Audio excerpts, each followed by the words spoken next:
ನಮಸ್ಕಾರ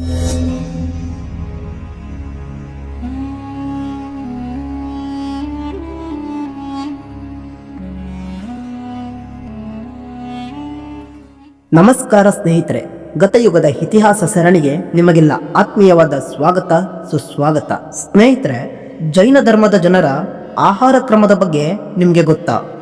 ಜೈನ ಧರ್ಮದ ಜನರು ನಿಜವಾಗ್ಲೂ ಶುದ್ಧ ಅಹಿಂಸೆಯನ್ನು ಆಚರಣೆ ಮಾಡ್ತಾರ. ಜೈನ ಧರ್ಮೀಯರು ಈರುಳ್ಳಿ, ಆಲೂಗಡ್ಡೆಯಂತಹ ಕಂದಮೂಲದ ಆಹಾರವನ್ನು ಯಾಕೆ ಸೇವಿಸಲ್ಲ?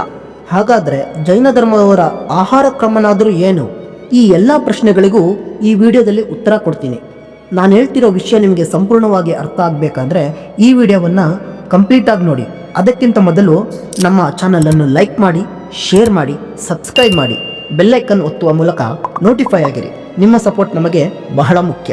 ಸ್ನೇಹಿತರೆ, ನಿಮಗೆಲ್ಲ ತಿಳಿದಿರೋ ಪ್ರಕಾರ ಅಹಿಂಸೆ ಅಂದರೆ ಮೀನು, ಮಾಂಸ, ಮೊಟ್ಟೆಯನ್ನು ಸೇವಿಸಬಾರ್ದು, ಪ್ರಾಣಿ ಹಿಂಸೆ ಮಾಡಬಾರ್ದು ಅನ್ನೋದು ನಿಮಗೆ ಸಾಮಾನ್ಯವಾಗಿ ತಿಳಿದಿರೋದು ಅಲ್ವಾ? ಆದರೆ ಆಲೂಗಡ್ಡೆ, ಈರುಳ್ಳಿ, ಕ್ಯಾರೆಟ್ ಈ ತರದ ಕಂದಮೂಲ ಆಹಾರಗಳನ್ನು ಸೇವಿಸೋದು ಕೂಡ ಹಿಂಸೆ ಅಂತ ಜೈನ ಧರ್ಮೀಯರು ನಂಬ್ತಾರೆ. ಇದು ನಿಮಗೆ ಗೊತ್ತಾ? ಸ್ನೇಹಿತರೆ, ನಿಮಗೆ ಇವಾಗ ಅನ್ನಿಸ್ತಿರ್ಬೋದು, ಈ ಕಂದಮೂಲದ ಆಹಾರಗಳು ತಿನ್ನೋದ್ರಿಂದ ಏನ್ ಪಾಪ ಆಗ್ಬೋದು? ಬೇರೆ ತರಕಾರಿ ಹಣ್ಣುಗಳಿಗೂ ಈ ಕಂದಮೂಲದ ತರಕಾರಿಗಳಿಗೂ ಏನ್ ವ್ಯತ್ಯಾಸ ಇದೆ ಅಂತ ನೀವು ಯೋಚನೆ ಮಾಡ್ತಿದ್ದೀರಾ ಅಲ್ವಾ? ಸ್ನೇಹಿತರೆ, ಆಲೂಗಡ್ಡೆ ಮತ್ತೆ ಈರುಳ್ಳಿಯನ್ನ ಸೇವಿಸದೇ ಇರೋ ಜೈನರಿಗೆ ಈ ನೆಪದಿಂದ ಕೆಲವರೆಲ್ಲ ತಮಾಷೆ ಮಾಡೋದನ್ನ ನಾವು ಆಗಾಗ ನೋಡ್ತಾ ಇರ್ತೇವೆ. ಸ್ನೇಹಿತರೆ, ನಾನು ಸಂಪೂರ್ಣ ನಂಬಿಕೆಯಿಂದ ಹೇಳ್ತೀನಿ, ಈ ವಿಡಿಯೋ ನೋಡಿದ ಮೇಲೆ, ಅದ್ರ ಬಗ್ಗೆ ತಿಳ್ಕೊಂಡ್ಮೇಲೆ ಯಾರು ಕೂಡ ಈ ರೀತಿ ತಮಾಷೆ ಮಾಡೋದಿಲ್ಲ ಅಂತ. ಬದಲಾಗಿ ಜೈನ ಧರ್ಮದ ಮೇಲೆ ಗೌರವ ಇನ್ನೂ ಹೆಚ್ಚಾಗುತ್ತೆ ಅನ್ನೋದು ನನ್ನ ನಂಬಿಕೆ.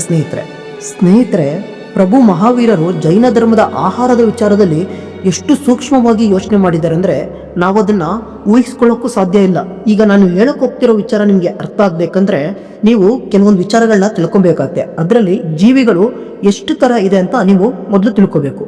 ಸ್ನೇಹಿತರೆ, ಜೀವಿಗಳಲ್ಲಿ 5 ಥರ ಇದೆ. ಅದರಲ್ಲಿ ಏಕೇಂದ್ರಿಯ ಜೀವಿಗಳು, 2 ಇಂದ್ರಿಯದ ಜೀವಿಗಳು, 3 ಇಂದ್ರಿಯದ ಜೀವಿಗಳು, 4 ಇಂದ್ರಿಯದ ಜೀವಿಗಳು ಹಾಗೂ 5 ಇಂದ್ರಿಯದ ಜೀವಿಗಳು. ಏಕೇಂದ್ರಿಯ ಜೀವಿಗಳಲ್ಲಿ ಹಣ್ಣು, ತರಕಾರಿಗಳೆಲ್ಲ ಬರುತ್ತೆ. ಪಂಚೇಂದ್ರಿಯ ಜೀವಿಗಳಲ್ಲಿ ಮನುಷ್ಯರು, ಪ್ರಾಣಿಗಳೆಲ್ಲ ಬರ್ತವೆ. ಈ ವಿಚಾರ ನಮಗೆ ತಲೆಯಲ್ಲಿದ್ರೆ ನಾನೀಗ ಹೇಳೋ ಪಾಯಿಂಟ್ ನಿಮಗೆ ಅರ್ಥ ಆಗ್ತಾ ಹೋಗುತ್ತೆ. ಸ್ನೇಹಿತರೆ, ಜೈನ ಧರ್ಮದ ಸಾಧುಗಳು ಮತ್ತು ಸಾತ್ವಿಗಳು ದೀಕ್ಷೆ ತಗೊಳ್ಬೇಕಾದ್ರೆ ಪಂಚೇಂದ್ರಿಯ ಜೀವಿಗಳ ಜೊತೆ ಏಕೇಂದ್ರಿಯ ಜೀವಿಗಳನ್ನು ಕೂಡ ಅಹಿಂಸೆಯ ವ್ರತದಲ್ಲಿ ಈ ಸಾಧು ಸಾತ್ವಿಗಳು ತಗೊಂಡಿರ್ತಾರೆ. ಈ ಕಾರಣಕ್ಕಾಗಿಯೇ ಈ ಜೈನ ಧರ್ಮದ ಸಾಧು ಸಾತ್ವಿಗಳ ಜೀವನವನ್ನು ನಿರ್ದೋಷ ಜೀವನ ಅಂತ ಕರೆಯುತ್ತಾರೆ. ಈ ಸಾತ್ವಿಗಳು ತಾವು ಸೇವಿಸೋ ಆಹಾರವನ್ನ ಮನೆ ಮನೆಗೂ ಹೋಗಿ ಸ್ವಲ್ಪ ಸ್ವಲ್ಪ ಎಲ್ಲ ಮನೆಯಿಂದನೂ ಆಹಾರ ತರ್ತಾರೆ. ಈ ಆಹಾರವನ್ನ ನಿರ್ದೋಷ ಆಹಾರ ಅಂತ ಕರೀತಾರೆ. ಸಾಮಾನ್ಯವಾಗಿ ಅವ್ರು ಪಡೆಯೋ ಈ ಆಹಾರ ಅವರಿಗಾಗಿ ತಯಾರಾಗಿರಲ್ಲ. ಸಾಮಾನ್ಯ ಜನರಿಗೆ ತಯಾರಾದ ಈ ಆಹಾರದಲ್ಲಿ ಸ್ವಲ್ಪ ಸ್ವಲ್ಪ ಅವರು ಸೇವಿಸ್ತಾರೆ ಹಾಗೂ ತಮ್ಮ ನಿರ್ದೋಷ ಜೀವನವನ್ನ ನಡೆಸ್ತಾರೆ.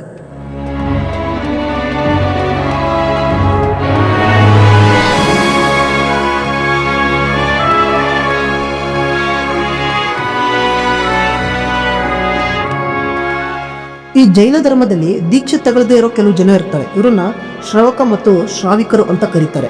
ಅವರು ಸಂಪೂರ್ಣವಾಗಿ ಅಹಿಂಸಾ ವ್ರತವನ್ನು ತಗೊಂಡಿರಲ್ಲ.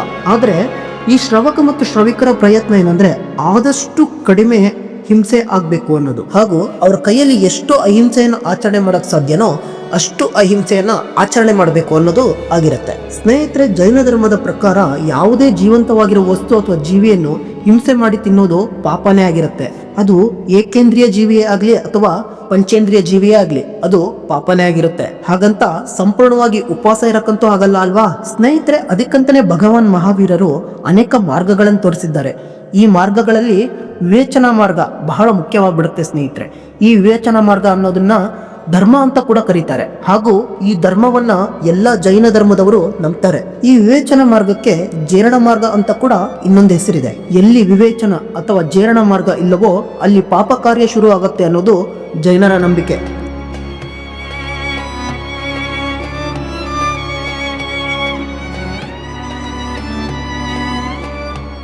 ಸ್ನೇಹಿತರೆ, ಈ ವಿವೇಚನಾ ಮಾರ್ಗ ನಮಗೆ ಏನ್ ಕಲಿಸುತ್ತೆ ಅಂದ್ರೆ, ಸಣ್ಣ ಪಾಪ ಮಾಡೋದ್ರಿಂದ ದೊಡ್ಡ ಪಾಪ ಮಾಡೋದು ತಡೆಯಕ್ ಸಾಧ್ಯ ಅನ್ನೋದಾದ್ರೆ ಸಣ್ಣ ಪಾಪ ಧರ್ಮ ಆಗಿರುತ್ತೆ ಅನ್ನೋದನ್ನ ಕಲಿಸುತ್ತೆ. ಈ ಧರ್ಮವನ್ನೇ ವಿವೇಚನೆ ಮಾರ್ಗ ಅಥವಾ ಕಾಮನ್ ಸೆನ್ಸ್ ಅಂತ ಕೂಡ ನಾವು ಕರಿಬಹುದು. ಸ್ನೇಹಿತರೆ, ಈ ವಿವೇಚನ ಅಥವಾ ಜೇರಣ ಮಾರ್ಗವೇ ನಮ್ಮನ್ನು ಮೋಕ್ಷದೆಡೆಗೆ ಕರೆದುಕೊಂಡು ಹೋಗುವ ಬೆಳಕು ಅಂತ ಮಹಾವೀರರು ಹೇಳಿದ್ದಾರೆ. ಅದನ್ನೇ ಜೈನರು ಕೂಡ ನಂಬ್ತಾರೆ. ಪ್ರಾಕ್ಟಿಕಲ್ ಆಗಿ ಪ್ರಭು ಮಹಾವೀರರು ಹೇಳಿರೋ ಮಾತನ್ನು ಅರ್ಥ ಮಾಡ್ಕೊಳ್ಬೇಕಾದ್ರೆ ನಮ್ಮ ಜೀವನದಲ್ಲಿ ಈಗ ಹಿಂಸೆ ಮಾಡೋದು ತುಂಬ ಮುಖ್ಯ, ಅದು ಬಿಟ್ಟು ಬೇರೆ ಮಾರ್ಗನೇ ಇಲ್ಲ ಅಂತ ಆದಾಗ ನಾವು ಏನು ಮಾಡ್ತೀವಿ ಅನ್ನೋದು ಇಲ್ಲಿ ಇಂಪಾರ್ಟೆಂಟ್ ಆಗುತ್ತೆ. ಈ ಹಿಂಸೆಯಲ್ಲಿ ಒಂದು ಊರನ್ನು ಸಂಪೂರ್ಣವಾಗಿ ನಾಶ ಮಾಡಬೇಕಾಗಿರುತ್ತೆ, ಇಲ್ಲ ಆ ಊರಿನ ಬದಲಿಗೆ ಒಬ್ಬ ವ್ಯಕ್ತಿನ ಸಂಪೂರ್ಣವಾಗಿ ನಾಶ ಮಾಡಬೇಕಾಗಿರುತ್ತೆ. ಅದರಲ್ಲಿ ನಾವು ಏನು ಚಾಯ್ಸ್ ಮಾಡ್ತೀವಿ ಅನ್ನೋದು ನಮ್ಮ ವಿವೇಚನಾ ಮಾರ್ಗಕ್ಕೆ ಬಿಟ್ಟಿರುತ್ತೆ. ಇಲ್ಲಿ ನಾವು ಒಬ್ಬ ವ್ಯಕ್ತಿಯನ್ನು ಚಾಯ್ಸ್ ಮಾಡಿದ್ರೆ ಅದು ನಮ್ಮ ವಿವೇಚನಾ ಮಾರ್ಗ ಅಥವಾ ಧರ್ಮ ಆಗಿರುತ್ತೆ ಸ್ನೇಹಿತರೆ. ಇದನ್ನೇ ಮಹಾವೀರರು ಹೇಳ್ತಾರೆ, ಒಂದು ದೊಡ್ಡ ಗುಂಪನ್ನು ಉಳಿಸೋಕ್ಕೋಸ್ಕರ ಒಬ್ಬ ವ್ಯಕ್ತಿಯನ್ನ ಸಾಯಿಸೋದು ಧರ್ಮವಾಗಿರುತ್ತೆ. ಇಲ್ಲಿ ಕಡಿಮೆ ಹಿಂಸೆ ಮತ್ತು ಕಡಿಮೆ ಪಾಪ ಆಗಿರುತ್ತೆ ಅನ್ನೋದನ್ನ ನಾವು ಗಮನಿಸಬೇಕಾಗಿರುತ್ತೆ ಸ್ನೇಹಿತರೆ. ಅಂದ್ರೆ ನಾವು ಹಿಂಸೆಯನ್ನ ನಿಲ್ಸೋಕ್ಕಾಗಲ್ಲ, ಹಿಂಸೆಯ ಪ್ರಮಾಣವನ್ನು ಕಡಿಮೆ ಮಾಡ್ಬೋದು ಅನ್ನೋದು ಈ ವಿವೇಚನಾ ಮಾರ್ಗದಿಂದ ನಮಗೆ ತಿಳಿದು ಬರುತ್ತೆ.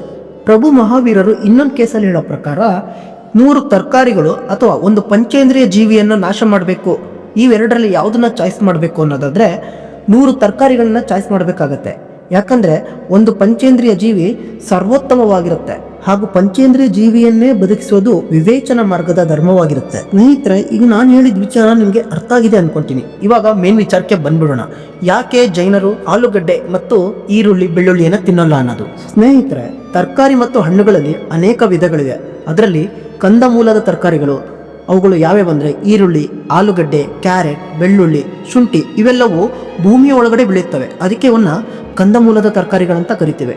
ಇನ್ನೂ ಅನೇಕ ತರಕಾರಿಗಳು ಸೌತೆ, ಬಟಾಣಿ, ಹಣ್ಣುಗಳು, ಟೊಮೊಟೊ, ಬದನೆ ಇವೆಲ್ಲವೂ ಭೂಮಿ ಮೇಲೆ ಗಿಡದಲ್ಲಿ ಬೆಳೀತವೆ. ಅದರಿಂದ ಇವು ಸಾಮಾನ್ಯ ತರಕಾರಿಗಳು ಅಂತ ಕರೀತಾರೆ. ಸ್ನೇಹಿತರೆ, ಸಾಮಾನ್ಯವಾಗಿ ಈ ಗಿಡದಲ್ಲಿ ಬೆಳೆಯೋ ತರಕಾರಿಗಳಲ್ಲಿ ಕಡಿಮೆ ಪ್ರಮಾಣದ ಜೀವಿಗಳು ಇರುತ್ತೆ. ಅಂದರೆ ಸೂಕ್ಷ್ಮ ಜೀವಿಗಳು ತುಂಬ ಕಡಿಮೆ ಪ್ರಮಾಣದಲ್ಲಿ ಇರುತ್ತೆ.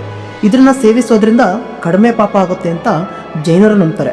ಹಾಗೂ ಭೂಮಿ ಒಳಗಡೆ ಬೆಳೆಯೋ ಕಂದಮೂಲ ತರಕಾರಿಗಳಲ್ಲಿ ಅನಂತ ಜೀವಿಗಳಿರುತ್ತೆ. ಇದನ್ನ ತಿನ್ನೋದ್ರಿಂದ ಜಾಸ್ತಿ ಪಾಪ ಉಂಟಾಗುತ್ತೆ ಅಂತ ಜೈನರು ನಂಬ್ತಾರೆ. ಹಾಗಾದ್ರೆ ಅನಂತ ಜೀವಿಗಳು ಅಂತಿರಲ್ಲ, ಹಾಗಾದ್ರೆ ಎಷ್ಟು ಜೀವಿಗಳು ಕಂದಮೂಲ ತರಕಾರಿಗಳಲ್ಲಿವೆ ಅಂತ ನೀವು ಪ್ರಶ್ನೆ ಕೇಳುವುದು ಸ್ನೇಹಿತರೆ. ಯಾಕಂದ್ರೆ ಸಾಮಾನ್ಯ ತರಕಾರಿಗಳಲ್ಲೂ ಏಕೇಂದ್ರಿಯ ಜೀವಿಗಳಿವೆ, ಈರುಳ್ಳಿ, ಆಲೂಗಡ್ಡೆ ಈ ತರ ಕಂದಮೂಲ ತರಕಾರಿಗಳಲ್ಲೂ ಏಕೇಂದ್ರಿಯ ಜೀವಿಗಳಿವೆ. ಏನ್ ಡಿಫ್ರೆನ್ಸು? ಎರಡರಲ್ಲೂ ಒಂದು 500,000 ಡಿಫ್ರೆನ್ಸ್ ಇದ್ದಿದ್ರೆ ಜೈನರು ಪಾಪ ಅವರು ಇವುಗಳನ್ನ ತಿನ್ಬೋದಿತ್ತೇನೋ. ಆದ್ರೆ ಈ ಕಂದಮೂಲ ತರಕಾರಿಗಳ ಲೆಕ್ಕಾಚಾರನೇ ಬೇರೆ ಇದೆ ಸ್ನೇಹಿತರೆ. ನಾವು ಒಂದು ಆಲೂಗಡ್ಡೆನ ತಗೊಂಡು ಅದಕ್ಕೊಂದು ಸೂಜಿ ಚುಚ್ಚಿ ಹೊರಗೆ ತೆಗೆದ್ರೆ ಆ ಸೂಜಿ ಮೇಲೆ ಎಷ್ಟು ಸೂಕ್ಷ್ಮಾಣುಜೀವಿಗಳಿರುತ್ತೆ ಅಂದ್ರೆ ಅದನ್ನ ಒಂದು ಮನುಷ್ಯರ ಸೈಜಿಗೆ ಮಾಡಿದ್ರೆ ನಮ್ಮ ಭೂಮಿ ಅಂತ 1000 ಭೂಮಿಗಳು ಬೇಕು ಸ್ನೇಹಿತರೆ ತುಂಬಿಸೋಷ್ಟು. ಅಷ್ಟು ಜನಸಂಖ್ಯೆ ಹೆಚ್ಚಾಗುತ್ತೆ. ಇನ್ನು ಒಂದು ಸಂಪೂರ್ಣ ಕಂದಮೂಲ ತರಕಾರಿಯಲ್ಲಿ ಎಷ್ಟು ಜೀವಿಗಳಿರ್ಬೋದು ಅಂತ ನಾವು ಯೋಚನೆ ಮಾಡಬೇಕಾಗತ್ತೆ. ಅದಕ್ಕೆ ಈ ಕಂದಮೂಲ ತರಕಾರಿಗಳನ್ನ ಅನಂತ ಪಿಂಡ ಅಂತ ಕರೀತಾರೆ. ಇವುಗಳಲ್ಲಿ ಅನಂತ ಕಾಲದ ಜೀವಿಗಳು ಇರುತ್ತೆ ಅಂತ ಜೈನರ ನಂಬಿಕೆ. ಈ ವಿಷಯವನ್ನು ಭಗವಾನ್ ಮಹಾವೀರರು ತಮ್ಮ ಕೆವೆಲಿನ್ ಜ್ಞಾನದಿಂದ ತಿಳಿದುಕೊಟ್ರು ಅಂತ ಹೇಳಲಾಗುತ್ತದೆ. ಹಾಗೂ ಮುಂದೆ ಈ ಜ್ಞಾನವನ್ನು ತಮ್ಮ ಜೈನ ಸಮುದಾಯಕ್ಕೆ ತಿಳಿಸಿಕೊಟ್ಟರು ಅಂತ ಹೇಳಲಾಗುತ್ತೆ.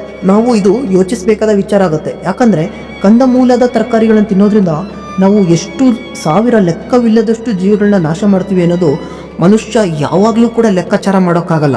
ಇದರಿಂದ ಭಗವಾನ್ ಮಹಾವೀರರು ಕಂದಮೂಲದ ತರಕಾರಿಗಳ ಆಹಾರ ಸೇವನೆಯನ್ನು ನಿಷೇಧಿಸಿದ್ರು. ಪರಮಾತ್ಮ ಆ ಮಹಾವೀರನ ಪ್ರೀತಿ ಮತ್ತು ಉಪಕಾರ ಎಂಥದ್ದು ಅಂತ ನಾವಿಲ್ಲಿ ನೋಡ್ಬೋದು. ಕೇವಲ ಮನುಷ್ಯರ ಮೇಲಷ್ಟೇ ಅಲ್ಲದೆ ಸಂಪೂರ್ಣ ಜೀವ ಸಂಕುಲದ ಮೇಲೂ ಹಾಗೂ ಸೂಕ್ಷ್ಮ ಜೀವಿಗಳ ಮೇಲೂ ಕೂಡ ಅವರ ಪ್ರೀತಿ ಅದೆಂಥದ್ದಂತ ಇಲ್ಲಿ ಅರ್ಥ ಮಾಡ್ಕೋಬೇಕಾದ ವಿಚಾರ ಆಗಿರುತ್ತೆ ಸ್ನೇಹಿತರೆ. ಇಂತಹ ಮಹಾನ್ ಯೋಚನೆ, ಈ ತಿಳುವಳಿಕೆ ನಮ್ಮ ಜನಕ್ಕೆ ಈಗಲೂ ಅರ್ಥ ಆಗ್ದಲೆ ಅದರ ಬಗ್ಗೆ ನಾವು ಕಾಮಿಡಿ ಮಾಡ್ತೀವಲ್ಲ, ಅವರದೆಂಥ ಮನಸ್ಥಿತಿ ಇರ್ಬೋದನ್ನ ನಾವು ಅರ್ಥ ಮಾಡ್ಕೋಬೇಕಾಗತ್ತೆ ಸ್ನೇಹಿತರೆ. ನಮ್ಮ ಜೈನ ಬಂಧುಗಳು ಯಾಕೆ ಬೆಳ್ಳುಳ್ಳಿ, ಈರುಳ್ಳಿ ಮತ್ತು ಆಲೂಗಡ್ಡೆ ತಿನ್ನಲ್ಲ ಅಂತ ನಿಮ್ಗೀಗ ಅರ್ಥ ಆಗಿದೆ ಅನ್ಕೊಂತೀನಿ. ಇನ್ಮೇಲೆ ಯಾರಾದ್ರೂ ನಮ್ಮ ಜೈನ ಬಂಧುಗಳಿಗೆ ಯಾರಾದ್ರೂ ಕೇಳಿದ್ರೆ ನೀವು ಜೈನರು ಈರುಳ್ಳಿ ಬೆಳ್ಳುಳ್ಳಿನ ಯಾಕೆ ತಿನ್ನಲ್ಲ ಅಂದ್ರೆ ಈ ವಿಡಿಯೋನ ಅವರಿಗೆ ತೋರಿಸಿ, ಇಲ್ಲ ಅಂದ್ರೆ ನಿಮಗೆ ಗೊತ್ತಿರೋ ಮಾಹಿತಿನ ಅವರಿಗೆ ಹೇಳಿ. ಸ್ನೇಹಿತರೆ, ಇನ್ನೊಂದು ಇಂಪಾರ್ಟೆಂಟ್ ವಿಚಾರ, ಈ ಹಿಂದೆ ನಾನು ಜೈನ ಧರ್ಮದ ಇತಿಹಾಸದ ಬಗ್ಗೆ ಒಂದು ವಿಡಿಯೋ ಮಾಡಿದ್ದೆ. ಅದರಲ್ಲಿ ಅನೇಕ ತಪ್ಪುಗಳಿವೆ ಅಂತ ನನ್ನ ಕೆಲವು ಸಬ್ಸ್ಕ್ರೈಬರ್ಗಳು ಕಾಮೆಂಟ್ ಮಾಡಿದ್ರು. ಬಂಧುಗಳೇ, ಸರ್ಕಾರಿ ದಾಖಲೆಗಳು ಮತ್ತು ಸರ್ಕಾರಿ ರಿಸರ್ಚ್ಗಳ ಮೂಲಕ ತಿಳಿದು ಬಂದ ಜೈನ ಧರ್ಮದ ಬಗ್ಗೆ ಇರುವ ಇತಿಹಾಸವನ್ನು ನಾನು ನಿಮಗೆ ನನ್ನ ವಿಡಿಯೋ ಮೂಲಕ ತಿಳಿಸಿದೆ. ಅದರಲ್ಲೇನಾದರೂ ತಪ್ಪು ಅನಿಸಿದ್ರೆ ದಯವಿಟ್ಟು ನಮ್ಮನ್ನು ಕ್ಷಮಿಸಿ. ನಾವು ಯಾವುದೇ ಧರ್ಮದ ಪರ ಹಾಗೂ ವಿರೋಧವಿಲ್ಲ.